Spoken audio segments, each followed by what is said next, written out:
Ang kwento ng bangkero. Isang araw, may isang matalinong propesor na tumawid ng ilog, sakay ng bangka at isang bangkero na ang pangalan ay Tiktik. Tahimik lamang si Tiktik habang nagsusulong ng sagwan. Habang nasa sila ng ilog, nagtanong ang professor, Tiktik, nakapag-aral ka ba ng gramatika? Umingin lamang si Tiktik at sabay sabing, hindi po. Hindi po. Ay nako, sabi ng professor. Kung hindi ka marunong ng gramatika, kalahati ng buhay mo ang nasayang. Tahimik pa rin si Tiktik. Maya-maya, nagtanong ulit ang professor. Alam mo ba ang heograpiya? Hindi po, sagot muli ni Tiktik. Sayang, sabi ng professor. 3/4 ng buhay mo ang nawala. Patuloy ang kanilang paglalakbay, ngunit biglang dumilim ang kalangitan at lumakas ang alon.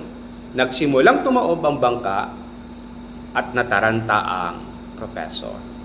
Nanginig ang kanyang boses, Tiktik, marunong ka bang lumangoy? Ngumiti lamang si Tiktik at sinabing, marunong po akong lumangoy. Kayo po ba? Napasigaw ang professor at sinabi niyang, hindi ako marunong lumangoy. Sabi ni Tiktik, kung ganon, buong buhay nyo ang mawawala. Ngayon, ano ang pwede nating matutunan sa kwentong ito?